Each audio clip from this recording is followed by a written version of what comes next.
Umpama baju habang, hijau, kuning, ya kah? Nah, itu sunnahnya di 2 hari raya, bukan di hari Jumat. Kalau Jumat sunnahnya makai putih. Itu perbedaan Jumat dengan hari raya. Kita sarahai, mau ada baju putih aja Ustaz. Ya udah baju putih kan ada Bapak, asal jangan bertelanjang ha. Masya Allah.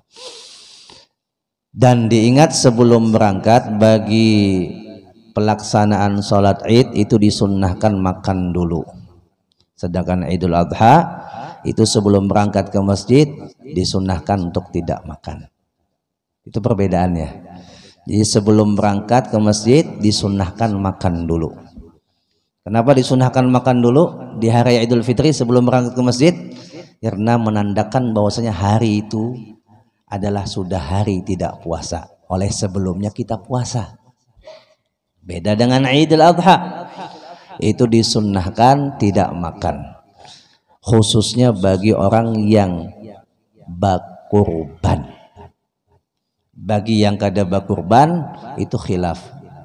Artinya boleh aja makan. Arti boleh di sini artinya kada sunnah lah, kada disunnahkan inya untuk kada makan di hari raya Idul Adha sebelum pelaksanaan Id bagi orang yang kada bakurban. Sedangkan bagi yang bakurban sangat disunnahkan sebelum pelaksanaan Id atau sebelumnya berangkat menuju masjid untuk melaksanakan Id itu tidak makan sampai akhirnya pelaksanaan kurban dilaksanakan, baru inya disunnahkan makan. Itu perbedaan antara Idul Fitri dengan Idul Adha.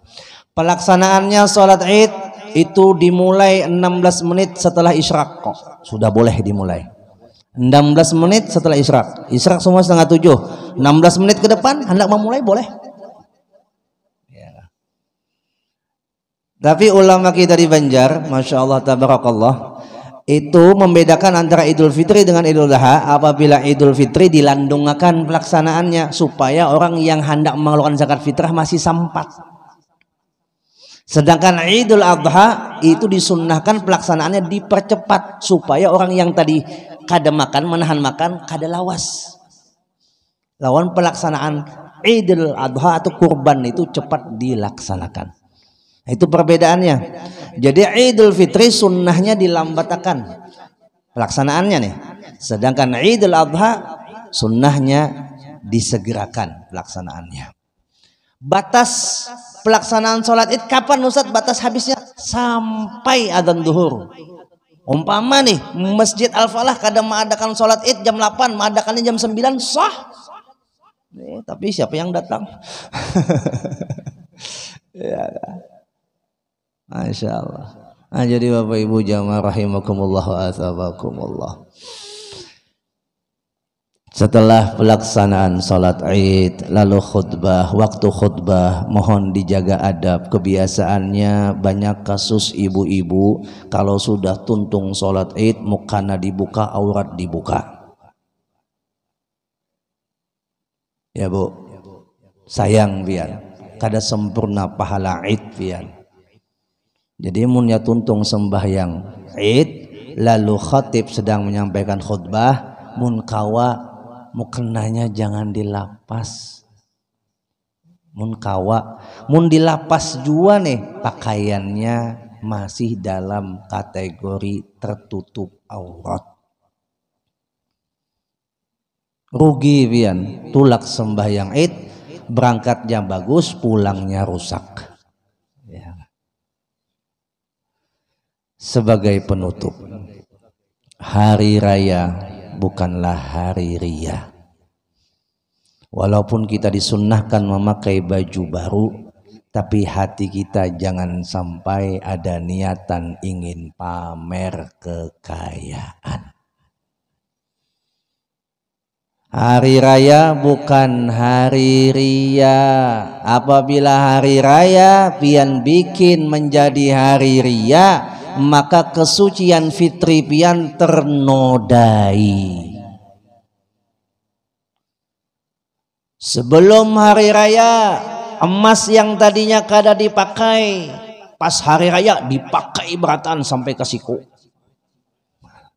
Ini nampak benar sudah hendak bekoyok. Ya. yang wajar-wajar saja. Pakai baju hanyar pulang yang wajar-wajar aja, jangan label merek, harganya kada dipacul. Ya Allah, hai, ada manusia datang sembahyang Id pakai baju hanyar, labelnya tuh kada dipacul. Wah, betampai larang lo bajuku. Anu tate kada ingat, emang kada ingat deh apa, mun ya beristilah itu ria namanya. Ya Allah. Dan hari raya adalah hari berbagi, bukan untuk saling mencongkakkan diri. Yuk senangkan sahabat kita, saudara kita, kerabat kita, berbagi kebahagiaan di hari raya. Bahkan Nabi kita Muhammad SAW setelah Idnya beliau ingin pulang menuju rumahnya, beliau bertemu ada satu anak kecil yang menangis terseduh-seduh. Beliau hampiri itu anak kecil. Wahai anak kecil, apa yang membuatmu menangis di hari di mana semua kawan-kawanmu bermain dan berbahagia? Dijawab itu anak kecil, aku menangis wahai fulan karena si anak kecil ini tidak tahu bahwasanya yang datang ini adalah Rasulullah. Begini paman, aku menangis karena aku memiliki ayah yang sudah tiada. Ibuku ada, tapi dia menikah lagi dengan laki-laki yang baru. Harta warisan gasanku diambil olehnya, dan tidak ada satupun yang tersisa untukku. Ibuku asik dengan suami barunya, dan aku sendiri di sini. Rasulullah kada tega melihat ada anak kecil menangis di suasana berbahagia. Langsung didekap oleh Rasulullah itu anak kecil. Wahai anakku, ketahuilah aku adalah ayahmu dan Aisyah adalah ibumu. Diangkat oleh Nabi langsung itu anak kecil menjadi anak angkat Sidin. Nabi tidak akan membiarkan di hari raya ada orang yang bersedih. Sidin langsung yang akan turun tangan. Bahkan dibawa anak kecil itu ke rumah, disampaikan kepada Sayyidah Aisyah, dimandikan, diberikan pakaian yang layak, Masya Allah, diberikan makanan, dibahagiakan hatinya. Itu Rasulullah. Ayo kita buat hari raya dengan berbagi kebahagiaan. Kebahagiaan sejati adalah ketika kita mampu membahagiakan orang lain. Buat apa kita bahagia sendiri kalau orang lain menderita? Itu namanya bukan kebahagiaan. Itu namanya adalah kebahagiaan semu. Kebahagiaan yang tidak akan abadi. Kebahagiaan yang akan menjadi bumerang buatnya, yaitu malapetaka buat dirinya. Wal'iyadzubillah, kalau ada orang bahagia di atas penderitaan sahabatnya, apalagi di saat dimana sahabat-sahabat kita harus berbahagia, tapi kita sendiri yang berbahagia, lupa dengan yang menderita tadi kita berikan kebahagiaannya, maka kita akan diberikan pertanggungjawaban kelak di yaumil qiyamah.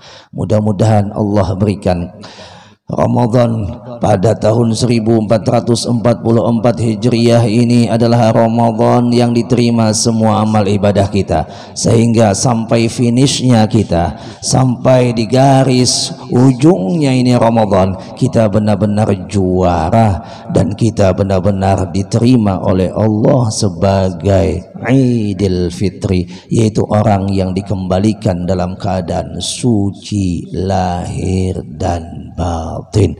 Berbahagialah bagi yang berjuang, karena perjuangan menghasilkan kemenangan.